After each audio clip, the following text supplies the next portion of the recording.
En el siglo XVI llegaron a la costa Caribe hombres y mujeres esclavizados provenientes de lugares como el Congo, Angola, Ghana, Costa de Marfil, Guinea, Sierra Leona, Senegal y Malí. De esta manera, los españoles buscaban reemplazar la disminuida población nativa. Desde ese momento, la cultura que llegó desde África y se transformó en América ha jugado un papel fundamental en lo que somos hoy como nación. Y si bien hacia mediados del siglo pasado la mayoría de la población afro se encontraba en el Pacífico y en la costa Caribe, poco a poco se ha asentado en las principales ciudades del país e incluso para 2014 ya sumaban 115.088 personas en Bogotá.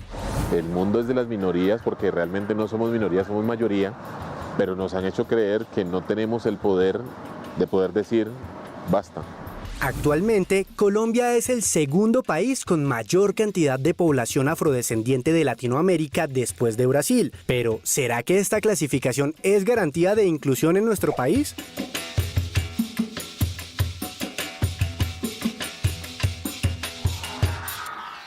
El 21 de mayo se conoce como el Día Nacional de la Afrocolombianidad. Fue en este día, en 1851, cuando el entonces presidente de la República, José Hilario López, firmó el decreto de abolición de la esclavitud en nuestro país. Hoy queremos aprovechar esta conmemoración para reflexionar acerca de la comunidad afro y su participación en los medios de comunicación. ¿Qué se ha logrado y qué falta por hacer en términos de inclusión? Mi nombre es Camila Wills. Y yo soy Cristian Briceño. Y juntos les damos la bienvenida a Toma el Control.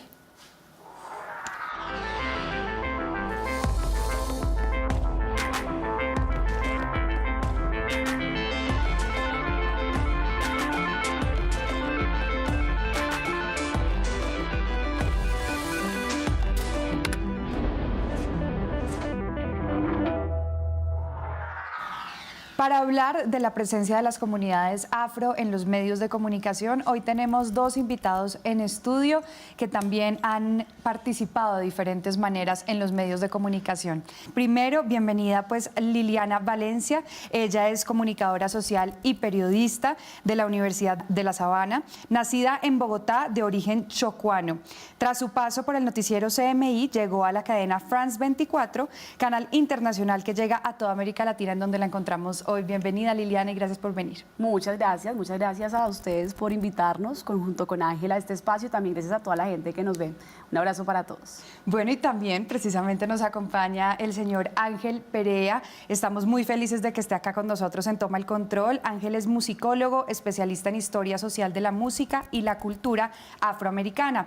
Ángel es profesor y conferencista y se ha desempeñado en el sector de la investigación y la producción de contenidos culturales afroamericanos y creaciones artísticas durante más de 30 años. Bienvenido, Ángel. Muchísimas gracias. Y como siempre también le damos la bienvenida a Cristian Briceño, nuestro copresentador. Así que gracias por venir, Cristian. Ustedes pueden escucharlo gracias a la interpretación de lengua de señas de Laura Herrera y de Juan Gordillo, a quienes pueden ver en la parte inferior derecha de sus pantallas. Bueno, bienvenidos y empecemos de una vez. Liliana, quiero comenzar con usted y quiero hacerle una pregunta, y es si existen, usted cree, según su opinión, si existen las mismas oportunidades, sin importar el color de piel, para trabajar en los medios de comunicación en nuestro país. Bueno, muchas gracias, y definitivamente no, las mismas oportunidades no existen casi que ni si seas blanco, ni si eres negro, ni si eres mujer, ni si eres joven. Creo que cada población en específico tiene unos retos en particular. Por ejemplo, no es lo mismo para un estudiante bogotano, por ejemplo, de un colegio privado de Bogotá o de un colegio público incluso de Bogotá, que para un estudiante de un colegio público de Tumaco o del Caquetá. Digamos que las barreras en cuanto a acceso a los medios de comunicación son complejas. Nosotros que trabajamos en los medios sabemos que llegar acá no es fácil, sea un medio privado, sea un medio público privado, un medio internacional. Sin duda que es complejo y no podemos decir que para todos es igual, ¿no? Definitivamente hay que superar diferentes obstáculos. Hay que, más allá de estudiar periodismo y comunicación, no basta con el título, ¿no? Hay muchísimos, digamos, no quiero llamarlo barreras, pero sí hay diferentes tipos de obstáculos que hay que superar. Empezando por las relaciones, ¿no? Muchas veces se trata de tener un amigo dentro de un canal, muchas veces se trata de que alguien te recomiende. En el caso ya de la población afro, pues sin duda que el espacio se reduce aún más. En la televisión colombiana Si son, en las pantallas de televisión colombiana, si somos 4, no somos 5. Y si tú miras la radio, pues habrán unos 10 de un país con un 26% de población afro. Y si además eres mujer, y si eres joven, y si de pronto eres de la periferia, de una región del Pacífico, del Caribe, de la periferia colombiana, pues aún más. Así que definitivamente es como un embudo, ¿no? Que se va cerrando y los que llegamos somos unos pocos que tenemos una gran responsabilidad en abrir espacios para otros. Ok. Ángel, ¿qué papel ha jugado la población negra en los medios de comunicación? ¿Y cómo ha cambiado ese rol a través de los tiempos? Los afro del país tienen una tradición periodística que es propia, que es su periodismo regional, que tiene muchísima tradición, que es muy antiguo y es muy fuerte en las regiones, o sea, tiene una tradición periodística muy importante. Es ahí en donde más, digamos, podemos ver esa influencia. Sin embargo, en los medios nacionales, eventualmente, y sobre todo en ciertas áreas del periodismo, los afro han tenido una influencia bastante notable, como por ejemplo en el periodismo deportivo. Entonces, en el periodismo deportivo, las leyendas del periodismo, tanto como de la narración, de la locución, del comentario y del periodismo deportivo en general, ha sido muy importante, sobre todo en el último medio siglo. Entonces ha habido leyendas, no solamente de los medios de comunicación en Colombia, sino de América entera. O sea, los afrocolombianos se han destacado muchísimo en ese campo.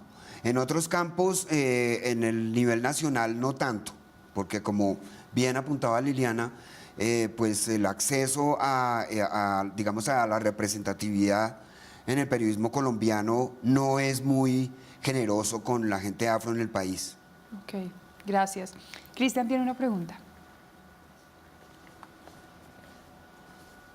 Hablando acerca de las diferentes regiones en las que encontramos población afrocolombiana y la situación en relación al acceso y las oportunidades, ¿creen ustedes que los medios de comunicación en Colombia son incluyentes hoy en día?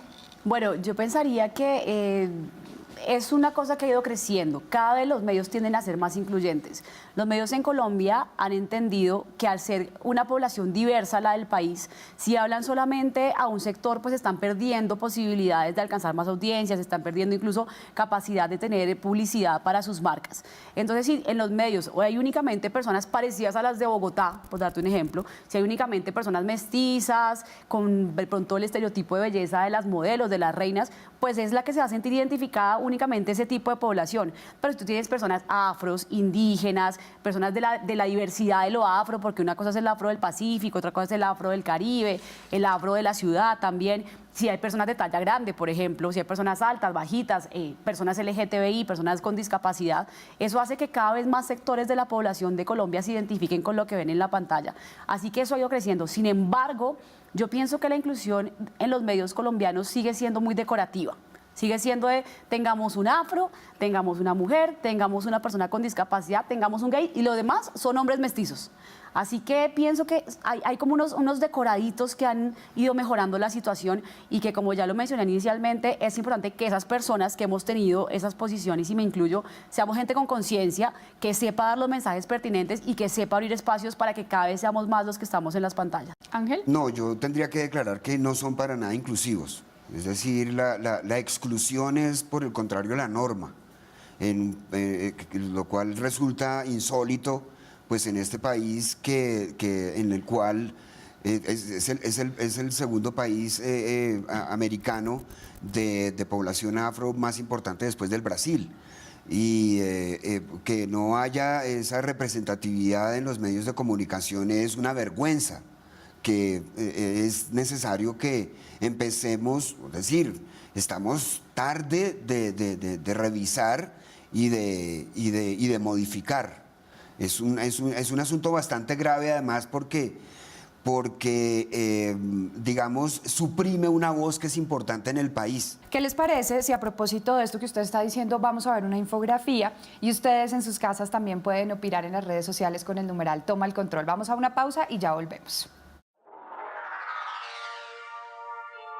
Según los datos del censo de 2005, la población negra, afrocolombiana, raizal y palenquera era de 4.311.757 personas. Esto equivalía al 10,62% del total de la población colombiana. La Conferencia Nacional de Organizaciones Afrocolombianas afirma que hoy comprendería el 25% del total nacional.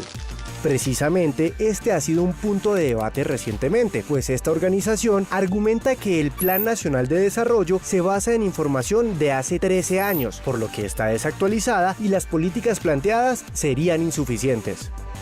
Una situación complicada, pues los afrocolombianos han sido las víctimas más frecuentes de desplazamiento. Tienen aún un limitado acceso a la salud, a la educación y a la restitución de tierras avanzadas. A esto se suma la discriminación,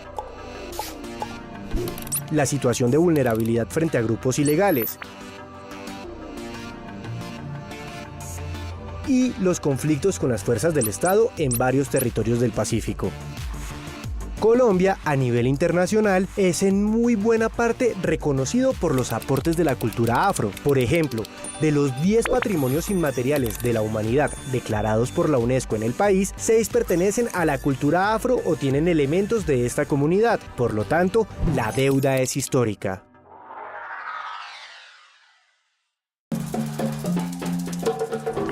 Yo no quiero morirme en un socavón.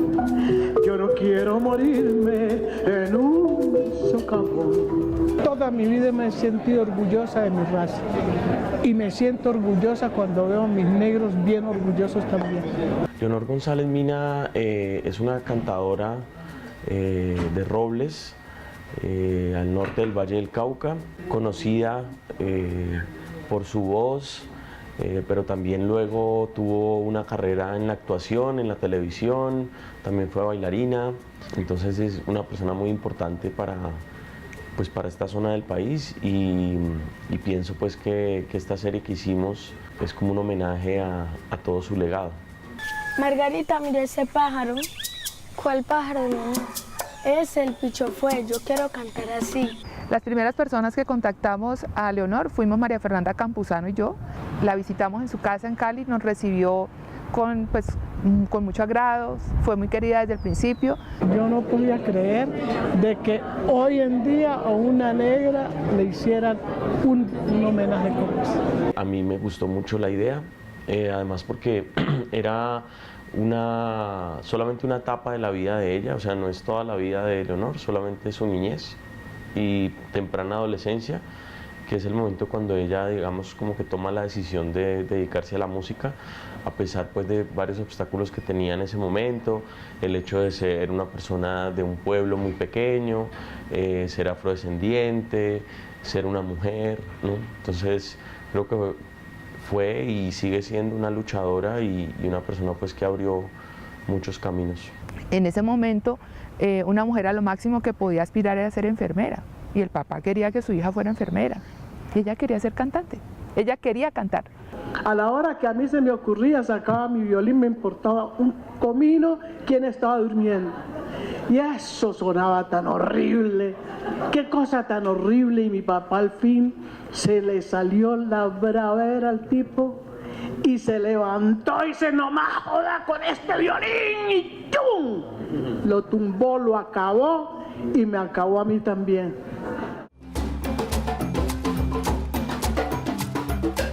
Pues yo creo que se ha visibilizado la cultura afro en los medios generalmente, históricamente, de una manera muy superficial, como muy estereotipada, ¿no? A veces siempre es como, no, que son los sirvientes o son, digamos, los malandros, ¿no? Como que hay toda una especie de racismo como tácito. Los medios deben ayudar, deben contribuir a que haya aceptación a la diferencia. Nosotros tenemos que perder todos esos odios, por Dios, perder todos esos odios, querernos todos. No voy, no voy, ay, no voy.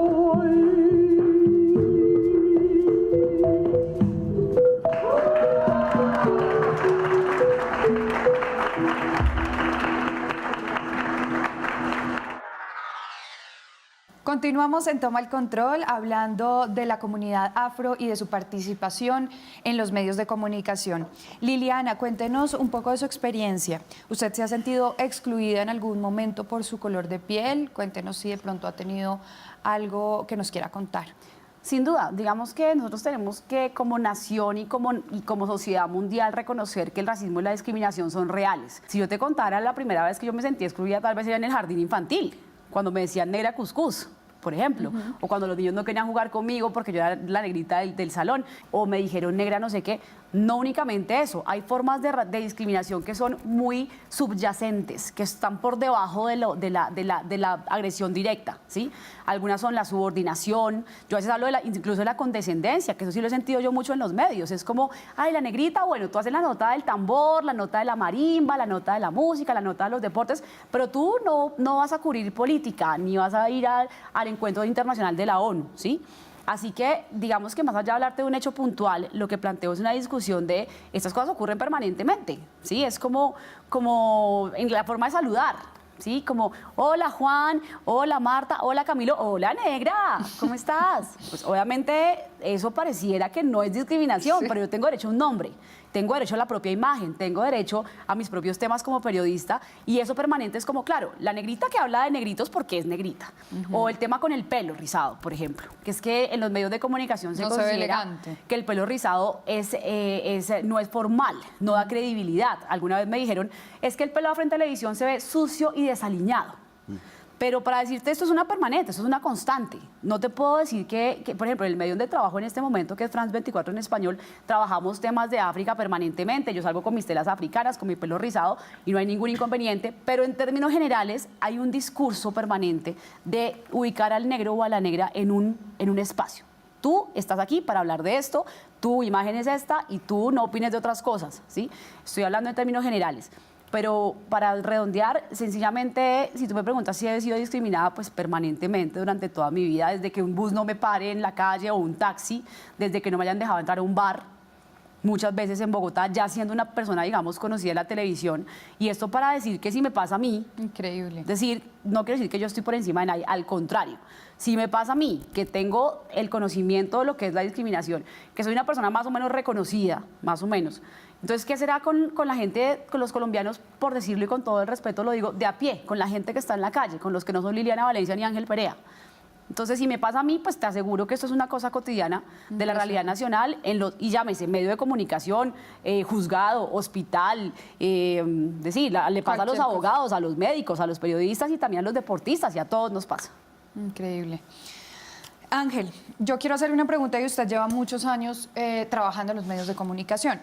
Hablando, digamos, ya un poquito de cosas positivas y, digamos, viéndolo desde un lado bonito, ¿cuáles son esos avances que usted ve al pasar de los años en los que lleva usted trabajando en esto, que sí hay unos cambios en la inclusión racial en nuestro país? Sí los ve, pues. Sí, bueno, yo podría decir que hay unos, no sé si llaman, pero desarrollos más que avances en digamos, en un muy leve mejoramiento del tratamiento de la noticia sobre la comunidad afro. Es decir, ha variado un poco tanto los métodos como la aproximación a esos temas. Y también la intensidad, el número y la densidad de la información acerca de las comunidades.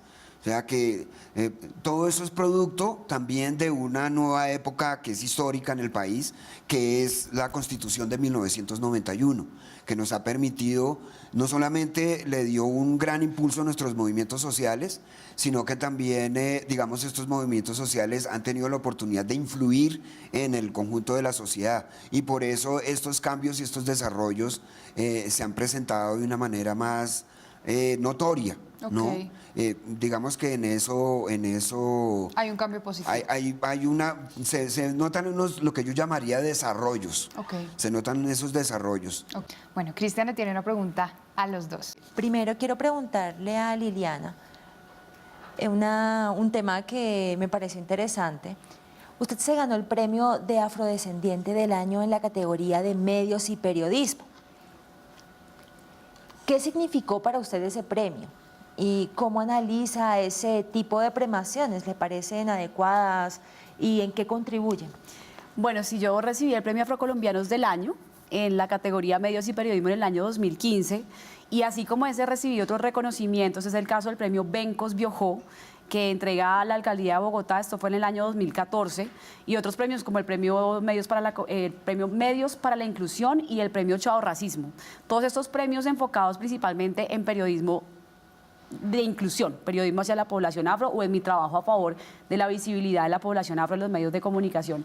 Yo pienso que en un mundo ideal, en el cual no vivimos aún, ni creo que vayamos a vivir nosotros en nuestra generación, no sería necesario destacar a los afros por un lado y a los no afros por otro lado. Lo ideal sería, en un mundo que, como les digo, no es el que vivimos, que los periodistas, digamos que los premios India Catalina o los premios Simón Bolívar o los premios de periodismo tuvieran en su lupa y en su lente a los periodistas afro, y que entendieran que la población afro es una fuente de noticia, pero más que noticia, de liderazgo de opinión, como lo decía Ángela. Acá lo que estamos es trabajando en decir, tenemos una voz propia. No puede ser posible que los líderes políticos salen a buscar votos y no están pensando que es que somos un 26% y que deberían ganarse nuestro voto y nuestra confianza. No es posible que los medios publicitarios todavía no se les haya ocurrido que los negros en Colombia tenemos capacidad adquisitiva, que compramos un montón de cosas, que deberíamos estar en los comerciales, que deberíamos estar en las diferentes emisoras y que seamos considerados una voz del país fuerte, ¿sí? Entonces, esos premios, como el Premio Afrocolombianos del Año y el Premio Bencos Biojó y otros, como ya los mencioné, lo que hacen es una acción afirmativa. Sí. Es una especie de discriminación positiva que lo que hace es decir, bueno, como llevamos años entregando el Premio Simón Bolívar y solo se lo han ganado 2 negros, por darte un ejemplo, entonces un ejemplo porque no conozco la cifra, vamos a hacer un reconocimiento para los periodistas afro, ¿sí? Un reconocimiento para los docentes afro. Un reconocimiento... pero ya haciendo una división ahí, que sí, eso es lo que hace la discriminación precisamente. Sí, exacto, pero yo la verdad es que sí estoy de acuerdo con estos premios, porque es como cuando hacemos premios para mujeres. Entonces el premio de la mujer CAFAM. ¿Por qué estamos premiando a mujeres y el premio de la mujer CAFAM no es el premio CAFAM, donde hay hombres y mujeres? Pues porque históricamente los hombres han sido los que han estado ocupando las posiciones de poder y han tenido la capacidad de decidir, de aportar, de manejar el país y el mundo como han querido. Entonces, cuando salen mujeres que están trabajando para cambiar eso, reconocemos a la mujer. Así mismo pasa con los afros en este momento. Por primera vez, digamos que los premios afrocolombianos del año son una acción afirmativa que va a durar no más 10 años, 10 o 20 años, estoy segura, Ángel. También los premios Bencos Biojó tienen estas características de acción afirmativa. Como la nación no reconoce, hay que hacer un esfuerzo particular por reconocer ese trabajo, ¿sí? Los medios de comunicación deberían proponerse sistemáticamente incluir población afro, hasta que un día sea normal, y que haya presentadores afro en todos los medios, pero es que hoy en día si acaso hay una por canal y eso, ¿sí? Total. Entonces, cuando se cierre esa brecha y estemos en un porcentaje coherente con el ser el 26%, casi 30% de la población, ahí de pronto no hay necesidad de entregar esos premios. Pero digamos, yo acá metiendo la cucharada, pues no puede ser directamente proporcional porque las estadísticas no son las mismas. Es decir, si tú hablas que solamente hay una presentadora o un presentador negro por canal, pero no hay la misma cantidad de personas afro, de personas blancas en Colombia. No, por eso te digo que cuando digamos tengamos... que no puede ser así como igual todo. No, claro, digamos que por eso hice la aclaración al final de la frase y fue cuando estemos en un porcentaje coherente con la cantidad de población que hay. Pero también es que tenemos que sacarnos de la cabeza la idea de que los negros en Colombia somos una minoría. Hay más negros en Colombia que en Benín, que es un país de África, donde hay 12 millones de habitantes, y acá somos 15 millones de negros. Ahí es casi la población de Senegal, uno de los países más importantes del África Occidental. Entonces, obviamente no vamos a pretender que haya más negros que blancos en la televisión, pero sí que no sea un tema, por lo menos, que haya igual cantidad. Como el negro. Exacto. Yo añadiría algo, y es en ese aspecto, y es que no, cuando la posibilidad de competir lealmente, es decir, sea un hecho, entonces no tiene que ser igual, no, vamos a competir, pero la competencia tiene que ser leal. Por talento. O sea, sí, bueno, es decir, porque eso es uno de los problemas que tenemos ahora, incluso que, se nos niega el derecho a la competencia. O sea, a competir por el lugar de trabajo, a competir por el cargo, a competir lealmente de acuerdo a nuestras capacidades. Yo estoy seguro que si nosotros tenemos la oportunidad de competir, vamos a ganar muchos espacios. Y no será porque haya una política pública para poner cuántos afrodescendientes en tantos puestos, sino porque vamos a ganar los puestos. Es decir, tendremos directores, tendremos productores, tenemos presentadores y presentadoras, locutores, opinadores y toda serie de profesionales en muchas áreas. Cuando esa oportunidad se dé, porque nuestro pueblo es un pueblo de gran talento. Okay. Sí, pero yo pienso, y para terminar esta idea, que pena agregó algo, que el tema es estructural, no es únicamente en los medios, sino que, mira, te voy a poner un ejemplo muy sencillo. Digamos que en Canal 13 abren una convocatoria para buscar periodistas afro. No, para buscar periodistas, ¿sí? De todos los colores, de todas las etnias, de todos los géneros. Y hay unas características profesionales, ¿sí? Entonces tiene que hablar inglés, por lo menos. Tiene que haberse graduado de una universidad con tales certificados. Y tiene que haberse esto y lo otro. Ahí ya se está reduciendo la cantidad de profesionales afro que se van a presentar. ¿Por qué? Porque históricamente, por un tema de la explotación de oro en la época de la colonia, que hasta allá no nos vamos a ir, nuestras poblaciones están radicadas principalmente en las periferias del país, en el Pacífico y en el Caribe. Un niño de Andagoya, Chocó, o de Novita, Chocó, que estudia en un colegio, es un niño muy inteligente con todas las capacidades, pero que su educación de pronto no ha sido la misma que la de un niño incluso afro de Bogotá, aunque los dos sean afros, ¿sí? Y nuestros niños en su mayoría están allá. O sea que el día que el país se replantee el sistema de educación y que tengamos en serio una educación tan buena en Quibdó y en Andagoya y en Tumaco y en Buenaventura como la de Bogotá, aunque sean todos niños negros, entonces la capacidad de competir, como dice Ángel, va a ser distinta y ahí vamos a ir equilibrando la brecha. Perfecto. Pues ya en un segundito Cristian vuelve a hacer la siguiente pregunta. Nosotros vamos a una pausa y ya volvemos a Toma el Control.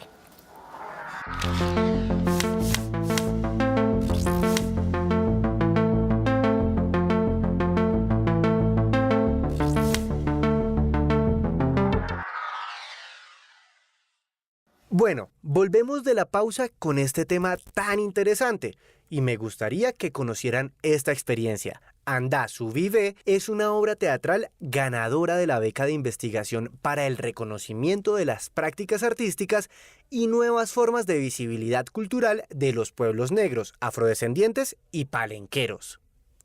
Veamos de qué se trata.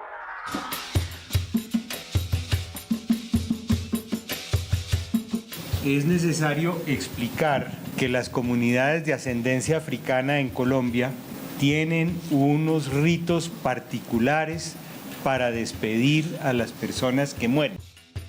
La intención de Andá su Vive es visibilizar el proceso de la ceremonia fúnebre, los alabados y cantos mortuorios que se realizan para despedir al adulto. Es una obra que intenta, digamos, hacer un puente de comunicación entre el performance, las artes vivas y el teatro, con esta tradición ancestral, buscando, digamos, no irrespetar la tradición, pero también encontrando, digamos, una forma de acercar, digamos, estos saberes a otro tipo de público o incluso, digamos, a socializar un poco entre nosotros lo que ocurre allí. Nosotros los que quedamos acá tenemos un deber y es acompañarla porque esa persona se va a convertir en nuestro ancestro y es decir que va a ser una persona que nos va a acompañar en el camino todo el tiempo con su sabiduría, con la sabiduría de lo vivido y además de lo que encuentra en el espacio de la ancestralidad para que nosotros tengamos, digamos, un buen augurio en nuestro camino. Cuando no se hace, cuando no se puede cantar, digamos que uno queda incompleto, ¿sí? Algo hace falta.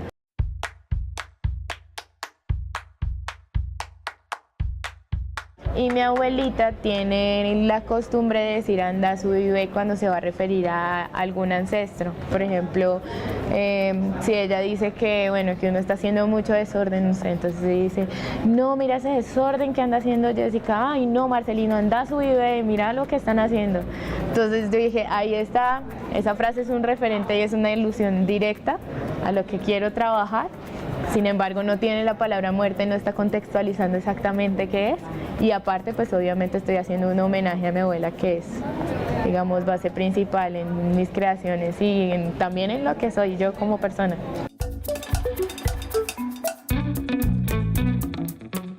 Yo siento que la memoria afro se está desdibujando hacia las nuevas generaciones. Cada vez cantamos menos, digamos que los cantos se quedan allá en las tías, en las abuelas y en las madres, y nosotros estamos como sentados cual observadores, como de una cosa que no nos perteneciera. Se va diluyendo cada vez más. En los medios lo que pasa es que no se ha querido dimensionar la comunidad afro más allá de la historia de la esclavitud. Mi mamá creía mucho en la mariposa. Ella decía que cuando era una mariposa café, a la mariposa café se le levanta el ala, comadre. ¿Cómo así? Y usted ve el número de chance y lo hace y se lo gana. Es valioso que haya un avance y que al menos ya haya una representación afro en las producciones de televisión, en los programas incluso.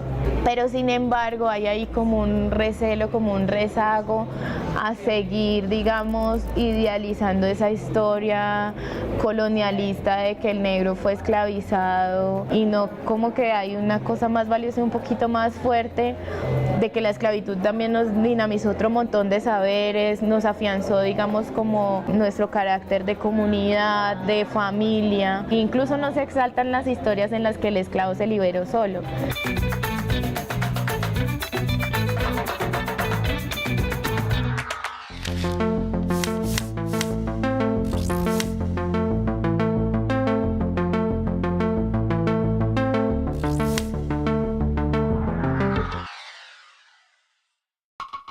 Yo soy Johnny Hendrix, soy director de cine, productor de cine y guionista. Tengo 3 películas como director: Chocó, Saudó y Candelaria, ganadora en el Festival de Cine de Venecia Mejor Director. La manifestación racial antes, desde mi colegio hasta ahora, sigue siendo exactamente la misma problemática. Yo me he encontrado con mucha gente que solamente habla conmigo por teléfono y encuentra que yo me llamo Johnny Hendrix, y como que por teléfono somos muy bien y todo va muy bien, y cuando se encuentran conmigo pensé que me estaba hablando una persona rubia, de ojos azules, no sé, como que desde ya el imaginario te puede abrir o te puede cerrar puertas.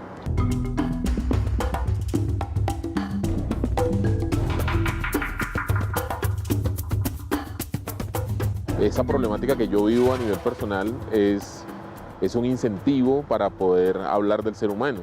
Entonces, en todas mis películas casi siempre hay un personaje afro que muestra de una forma muy natural esas mismas problemáticas, esas mismas vicisitudes. Y es mi manera también como de mostrarle o de decirle al mundo: hey, esto pasó, pasa y sigue pasando. Jeffrey, ¿vaya a dónde venís? De la escuela. Vení para acá, tu papá le voy a decir, corre para allá. Camina. Mamá y mi tota.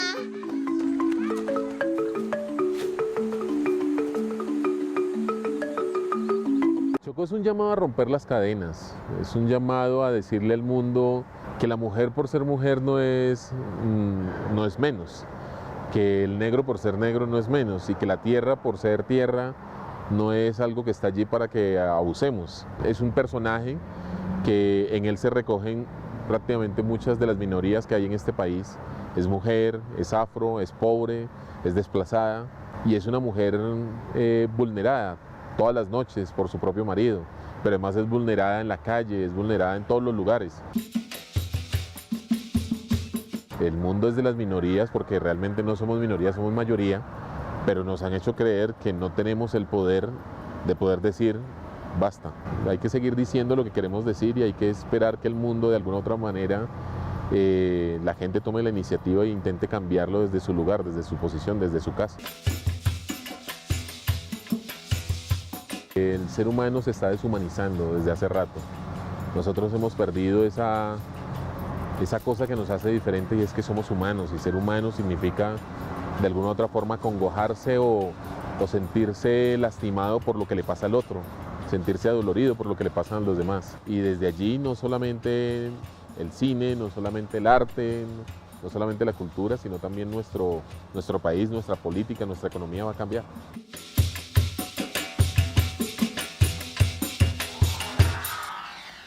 Regresamos a Toma el Control y hoy hablamos de la participación de las comunidades afro en los medios de comunicación. Bueno, pues Liliana, las personalidades o unas de las personalidades más reconocidas en nuestro país son de la comunidad afro, por lo menos digamos los deportistas, que son muy famosos y se reconoce así. ¿Usted cree que digamos este reconocimiento a las personas famosas de comunidades afro hace que seamos un país de pronto más incluyente? Yo pienso que tenemos que romper un poco el tema de que los afros estamos únicamente en la música y en el deporte. Sin duda que tenemos unas particularidades en cuanto a talento para la música y el deporte, eso jamás lo vamos a negar. Digamos que en África la música es una cosa que viene en la sangre, que viene en las venas y que prácticamente todos los afrodescendientes tenemos habilidades para la música y el deporte. Es una constante del talento en nuestra etnia. Sin embargo, también es importante que esos afros del deporte y la música que son visibles tengan una responsabilidad en cuanto a la conciencia afro y también que abramos el espectro porque tenemos médicos, abogados, ingenieros, periodistas que también estamos representando a Colombia y que estamos aportando a todas las áreas del conocimiento. Por otro lado, yo pienso que también el aporte de los afros ha estado desde la base hasta lo más top. O sea, desde Chokip Town, desde Nietzsche, Guayacán, desde los actores, actrices, Magali Caicedo, Karen Inestrosa, todos esos que son súper famosos, hasta las trabajadoras del hogar. Yo obviamente no quiero fortalecer el estereotipo de que las mujeres afro en las ciudades estamos únicamente en el trabajo doméstico, por supuesto que no, pero pienso que ellas, que son las trabajadoras domésticas, sí que han aportado a la construcción del país. Pienso que gracias a las trabajadoras domésticas afrocolombianas, que además crearon el primer sindicato en el año 2012 en Medellín, se movilizó toda una legislación para reconocer las primas y las vacaciones a los trabajadores, no solamente a las empleadas domésticas, también a los jardineros, a los conductores. Eso es muy importante, que gracias a estas mujeres que han estado toda la vida cuidando a los hijos de las personas en sus hogares, es que la gente puede salir a trabajar y a producir y está tranquilo de la gente que cuida la casa. O sea que yo lo que planteo aquí es reconocer desde los famosos, desde Katherine Ibargüen, que por supuesto es nuestro gran orgullo, que es la mejor deportista del mundo, literalmente, hasta todos los de la Selección Colombia, que los amo por supuesto, hasta todos los artistas, como ya mencionaba varios, hasta los médicos, los abogados, los profesores, que son una fuerza laboral importantísima en cuanto a lo afro en Colombia, hasta las empleadas domésticas, hasta todos los que hemos estado trabajando durante todos estos años, escritores, artistas, periodistas. Así que es más que un aporte, es un pilar total de la sociedad colombiana, lo que somos los afros. ¿Creen ustedes que la cultura afro se ha representado adecuadamente en la televisión? Cuando ven esos personajes, esos periodistas, cuando hablan sobre temas afros, ¿se sienten identificados? He tenido la oportunidad de hacer un par de cosas muy interesantes porque los escritores eran gente muy interesante, era de lo mejor del país como dramaturgos de la televisión. Pero lo demás que ofrecen sí es una cosa completamente deleznable. Y todavía no hay una historia, por ejemplo, como la que hicimos nosotros en radio, que tengamos esa oportunidad en donde nosotros seamos los escritores, productores, directores, protagonistas, los músicos, etcétera, que tengamos la oportunidad de hacer nuestras obras en la televisión y en el cine. Entonces estamos también en ese proceso. O sea, tenemos una cosa, ¿no? Ya hemos creado, por ejemplo, el primer Consejo Nacional Audiovisual Afrodescendiente, que se llama el Huida Monicongo, donde estamos agremiando y asociando a los productores y creativos de los medios audiovisuales, y tenemos otra serie de iniciativas en marcha, ¿no? O sea, dicho, vamos bien, pero falta. Sí, nosotros, digamos, vamos bien, yo creo que nosotros vamos bien desde nuestra perspectiva, pero yo sí tengo que decir que a la sociedad general le falta mucha iniciativa, le falta belleza, le falta berraquera para asumir todos esos problemas. Pues mira que de hecho, yo sí quisiera resaltar, y hablando de los actores, que los actores afro, que son los que sienten pasión por la actuación, y si quieren vivir de eso, pues tienen que presentarse a los castings y actuar en las novelas, ¿cierto? Y que entonces van a ser únicamente esclavos o de futbolistas en la mayoría de los casos. Ellos se han agremiado mucho, y hablo, por ejemplo, de Ramsés Ramos, Bárbara Perea, Nina Caicedo, muchos otros, Hansel Camacho, que se han unido y en la celebración del Bicentenario en el 2010 hicieron una obra llamada Esta Negrura Mía, que fue como de lo más lindo que se ha hecho. Era una obra que era una cocina de un hotel, donde eran los trabajadores del hotel, pero era como todo lo que pasaba, no en donde servían, sino dentro de la cocina, y la conversación que había en torno a líderes afro de la historia invisibles, a cómo los niños en el colegio no pueden hacer nunca de Superman, ni de Batman, ni de San José en el pesebre, y es una discusión bien linda, y ellos han seguido trabajando eso, así que los mismos actores afro se han puesto a la tarea como de romper ese estereotipo, y de, a pesar de participar en las producciones, digamos, convencionales, también están haciendo un trabajo por su lado para llevar otro tipo de discursos a la población. Ok. Yo tengo una teoría acerca de la participación de los afros en los medios de comunicación en Colombia y en el mundo, que además se puede aplicar a otras áreas, y es que hemos pasado un proceso que tiene como 3 etapas. La primera es la invisibilización, la segunda es el blanqueamiento y la tercera es la estereotipia. Entonces, lo primero que se hizo con los afros en los medios de comunicación de Colombia, llámese novela, novela, noticiero, periódico, es como invisibilizar. Al principio no había afros en los medios de comunicación. Sencillamente tú veías una novela colombiana y parecía que toda la población era mestiza. Cuando por fin se empezaron a abrir espacios, ya lo que hubo fue un proceso como de blanqueamiento. Por eso ustedes ven que la mayoría de periodistas afro tienen el pelo alisado, que tienen que, como este fenotipo de representar, digamos, una ideal de estética más blanca que negra, ¿sí? De blanquear un poco su estética. También se blanquean los contenidos, ¿cierto? De no hablar mucho de las regiones afro, de presentar como únicamente lo malo de las regiones. Y lo último que ha pasado es la estereotipia. Es que cuando ya empezaron a ver personajes afro en las novelas, era la empleada de servicio, la prostituta, la mala de la novela, que está bien, como ya dije, yo reconozco y admiro muchísimo a las trabajadoras del hogar. O sea, a ver, no estamos negando que somos un renglón que ha aportado mucho en ese aspecto, pero que ha sido siempre en la estereotipia, siempre desde el estereotipo, ¿sí? Que ya cuando hubo otras novelas, cuando eso empezó a cambiar un poco y cuando por fin hubo muchos afros en la misma novela, era una novela sobre la esclavización, ¿sí? Cuando eso volvió y mejoró un poquito, era una novela sobre el deporte, la selección. Y cuando volvió y mejoró, era una novela sobre la música. Entonces Nietzsche, ¿sí? O el Joy. Pero no hemos todavía llegado al punto de que el galán de la novela sea un afro y también la galana de la novela, ¿cierto? No ha pasado eso todavía. No había una novela grabada en Quibdó, donde todos sean negros, con una historia que tenga todo tipo de elementos.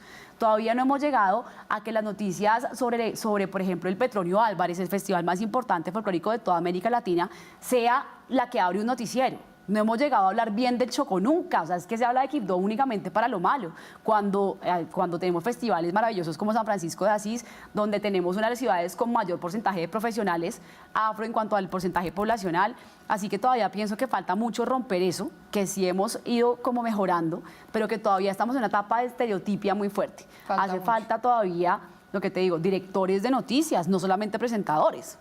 Tampoco vamos a poner únicamente, yo feliz, pero digamos que más allá de poder representar la estética afro en los medios de comunicación a través de mi pelo y de mis atuendos, pues también sería bueno que hubiera directores de noticias, libretistas de las novelas, más gente en más diferentes espacios para que tengamos no solamente imágenes afro, sino contenidos afro realmente hechos desde una voz más incluyente.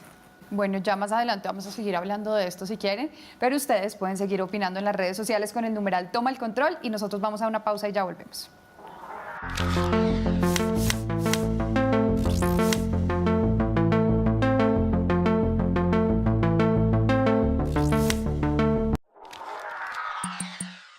Sí, yo creo que existe mucho racismo porque en realidad, primero que todo, por lo que estamos en un país centralista, nos preocupan en particular lo que está ocurriendo en el centro del país y todo lo que está ocurriendo en la zona de la periferia, no importa. Desigualdad de oportunidades, pero que no creo que sean en razón o que sean atribuibles a la raza de una persona. Sí creo que es más un problema de oportunidades. Sí, pero estamos lejos, digamos, todavía de un tema igualitario. Siento que todavía hay bastante diferencia. Y creo que la minga indígena, por ejemplo, también es una demostración de lo poco que le importa a nuestro gobierno, las otras minorías en el país. Si uno se pone a pensar, la mayoría de presentadores y presentadoras tienden a ser con determinadas características. Sí, pero igual siento que también se ha disminuido. Por ejemplo, es más normal ver presentadores afros o, bueno, cada vez como que van haciendo parte más de los medios de comunicación.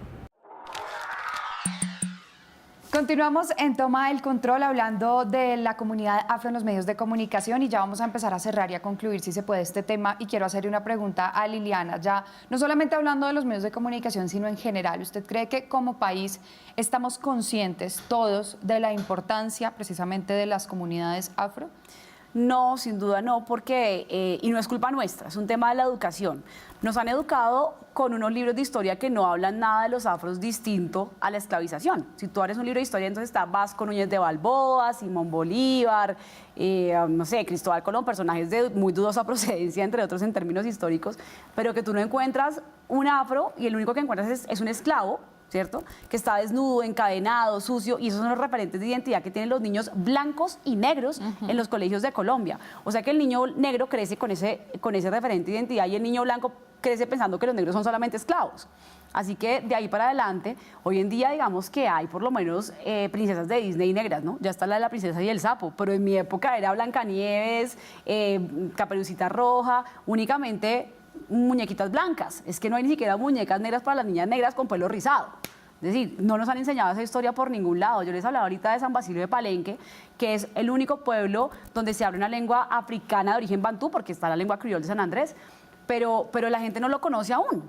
Total. Entonces la gente todavía no tiene ni idea de que existió en Cosbiojó, no tiene ni idea de que en Colombia hubo un presidente negro, Juan José Nieto Gil, que recientemente el expresidente Santos, antes de entregar su mandato, lo último que hizo el día antes de entregar el mandato fue poner el cuadro de Juan José Nieto Gil en la Casa de Nariño, ¿sí? Pero que ese fue un personaje que fue borrado de los registros históricos de los presidentes del país.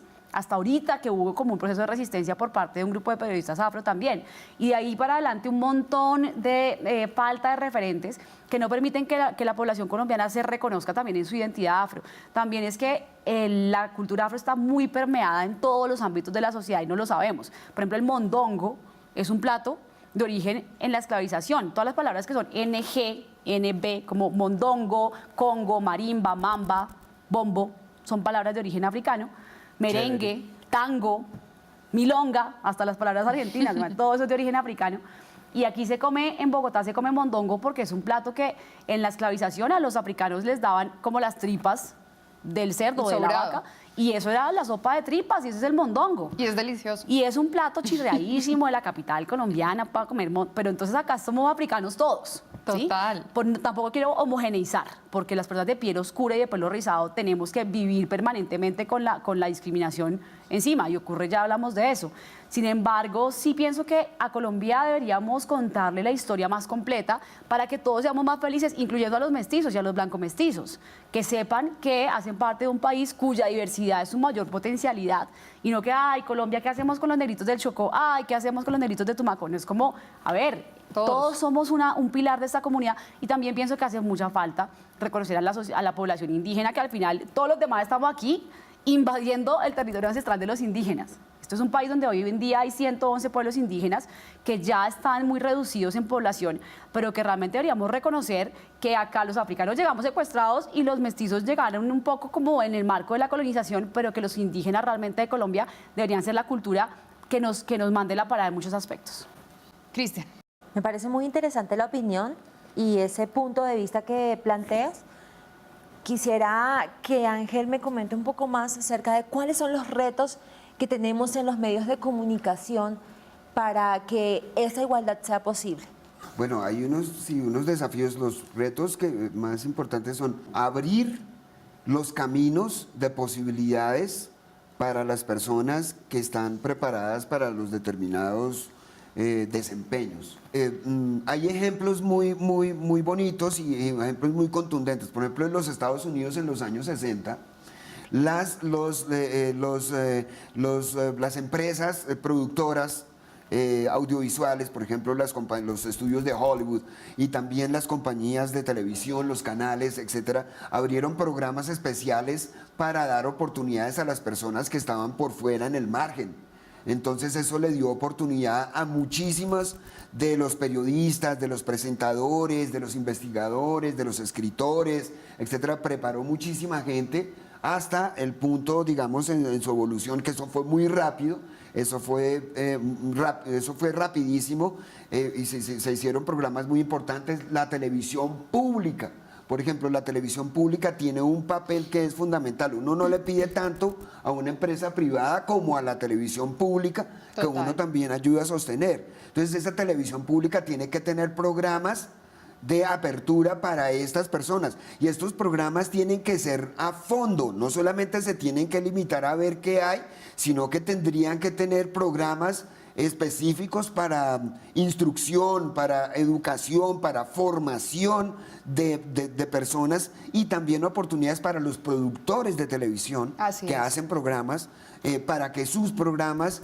estén en las parrillas de la programación. Así es, pues está clarísimo que falta todavía muchísimo, pero de verdad les agradecemos por compartir este espacio con nosotros, por venir a Toma el Control. Esperamos que le siga yendo muy bien en su carrera y que a usted le vaya muy bien en Alemania dictando sus clases. Y que vuelva rápido. Gracias. Y que vuelva rápido, por favor. Gracias, bienvenido siempre a Toma el Control. Gracias, Cris. Gracias por la invitación.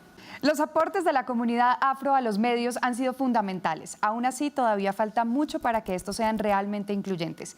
No olviden escribirnos a defensor@canal13.com.co y continúen opinando a través de nuestras redes sociales sobre este tema con el numeral Toma el Control. Los dejo con Cristian y su clase de lengua de señas, que a partir de hoy tendremos al final de nuestro programa. Hasta pronto. Como estamos hablando de los medios de comunicación y la inclusión de la comunidad afro, vamos a aprender una seña muy sencilla. Comunidad afro. Otra vez, comunidad afro. Nos vemos la próxima en Toma el Control.